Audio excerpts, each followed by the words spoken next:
Alright, what's up YouTubers? We're going to try something a little different today because I got to get some stuff done. And after a while, change oil a couple of times, you realize you got over 5 gallons and you need to get rid of it. So anyways, we're doing work on the buggy still. The next thing is the transmission. That's why I'm taking the oil to get recycled, because I need to drain the oil out of it. And then we will pressure wash it, I guess is the next thing. Got to get all that grease off there. It's amazing how it gets on there. But anyways, today we'll show you some of the things I have done. I've been trying to get some of the fuel line hooked up to the buggy and trying to get little odds and ends that I remember needing to be done. Unfortunately, at the end of all this, there will be a huge punch list of things that get half done. So that's what we're going to be doing today. I'll just go through and show you what we have done, what we need to get done, and where we're going from there. Traffic's bad here. But anyways, first thing is not to spill the oil in my mother-in-law's car. What's up, boys and girls? So I'll try and run through this quick. We haven't done a lot to talk about. So we've been running fuel lines. So here's what I've done so far. I've got a vent and a feed. The vent is on this side, which is one that's curled up, and the return is on this side over here. I'm not sure how well that will work. If it will aerate the fuel too much, dumping from that far of a distance up, I might have to run a tube inside it. I don't know yet. So got it looped up here. I'm going to drill a hole in the floor and go through the floor, but I have quite a bit still hanging out. I'm probably going to put that in another loop or two and then go through the floor. The reason being for that much of a loop is, number one, you don't want fuel just dumping out from hitting the bumps, and same thing with moisture and stuff you don't want coming in. But also, if you're out on the trails and you have a fuel line break somewhere, we have spare fuel line built into the car. Alright, so we came over here, we got the fuel pump mounted on, and we're going to have to come out of here. I got to buy a 90 because I need to come out and over this way, and then I have a AN8 to 3/8 barb adapter, and then go from that and want to make a loop underneath the gas tank and come over here and hook onto this. And then we're going to cable tie or hose clamp our fuel filter to the frame rail. So then we go through our fuel pump, which has funky fittings. This one here that I bought has inverted flare. I think that was 5/8 inverted flare, and then like if you take the silver adapter off, that's a 3/8 inverted flare. So I was able to use the stock GM line, but it had O-rings on it, so I had to cut the flare off and re-flare it because it had like actually it was like a wedge with an O-ring and then the flare nut, so I needed the nut, so I re-flared it and put it on there. So we go from there, and then we adapt to rubber over here to our 3/8 hardline. So, and then on top is our 3/8 return going back to the tank. So every frame rail that I could, I mounted it with a bracket. Got a bracket there, and there, and there, and there, and there, so far. And it goes back to where the frame rails kick back in. And I stopped right there because I don't know where my fuel lines are going to all really come off the motor at this point. And if I have to, I'll run some rubber in between. This is a low pressure EFI since it's TBI. From my understanding, it uses less than 20 psi, and that's like a 20-pound pump. So the barb fittings with the fuel injection clamps should be enough. If not, I'll just have to redo it all. I'll probably use compression fittings or something like that. So we did that. The next thing is we went through and got all of our side panels welded on. We welded on these coupling nuts. So everywhere there's a bolt on the side here, one of those sidewalk bolts, there's actually a coupling nut welded to the chassis behind that. And the reason I used the coupling nut is I want to be able to put panels on the inside of the interior here. So I want to put like basically like door panels, alright? And I want to use that coupling nut. You can see one right there. I want to be able to use both sides of that coupling nut so I can put another sidewalk bolt to hold it in from this side. That is the theory and the plan.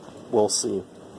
I need to make some sort of enclosure to keep people's feet from messing with the fuel pump and stuff. So I'm going to make some brackets, come up to this tube, I think, and on the bottom of that tube over to the pedal assembly, and build some sort of, I get almost like a firewall. And same thing up here. I'm going to build a wall up here, and the reason being, if you ever build a dune buggy, you need to put a plate or wall, plexiglass, whatever, just something, it could be even cardboard, something up here, because if not, you will get jet blasted through your underwear, through your shorts and stuff, because your legs are hanging out like this. And if you ever seen those guys on those Harleys that stick their legs out and they got the big 8 hangers, you notice their pants are inflated like a parachute. It's because all the air is going up their pants through their crotch and everything, which is nice on a sunny day when it's really hot and it's got a cool little breeze coming. It's set for the sand. The sand will sandblast you and you'll have sand in your butt crack. So you need to put a wall there, okay? That deflects all of it. Anyways, let's move on forward. We have all our steps on. So we got this one on, that one on. Those have been on for a while. If you notice, they are horizontal completely. Over here we did something different. These are angled down a little bit. And you're probably thinking, well, that looks stupid. Why'd you do that? Well, there's a reason. This side is for the wife and the children. So they're going to get on this side. They're a little shorter than me.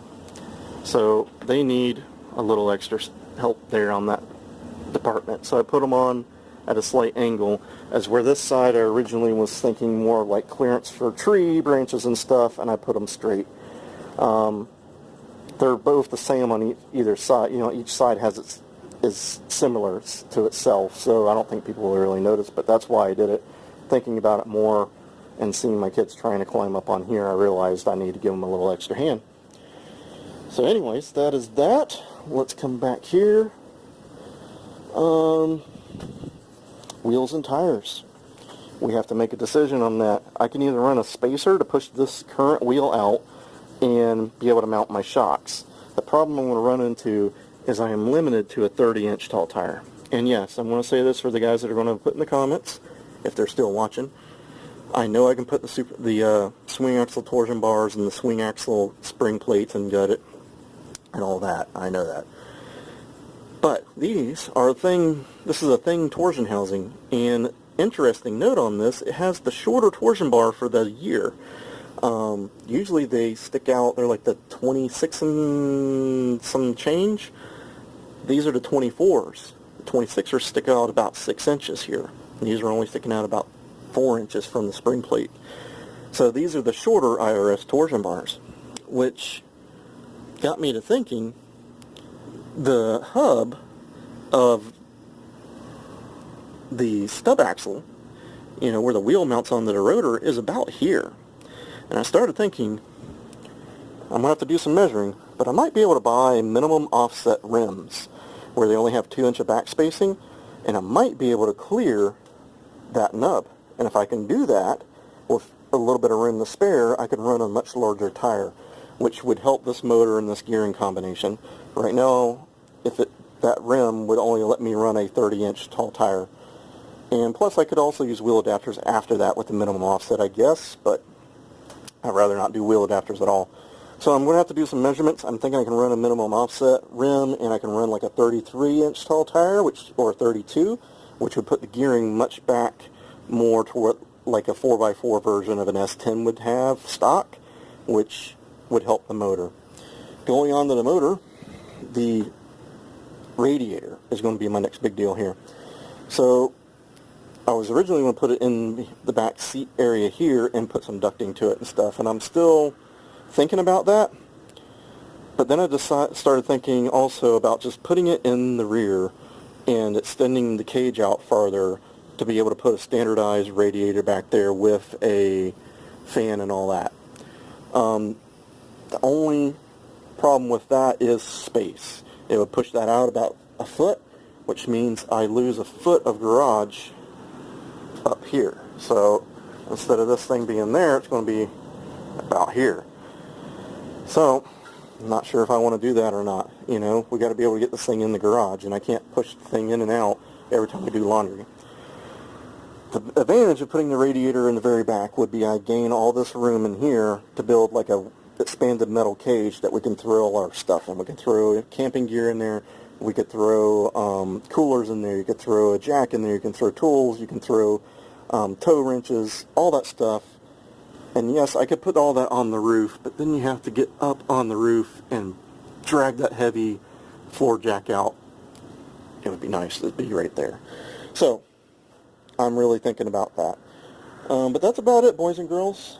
So, we're still chugging along. It's just slow goings. This is, you know, what it is when you build something from scratch. So, I'll see you guys later. Don't forget to like and subscribe, and stay tuned for more to come.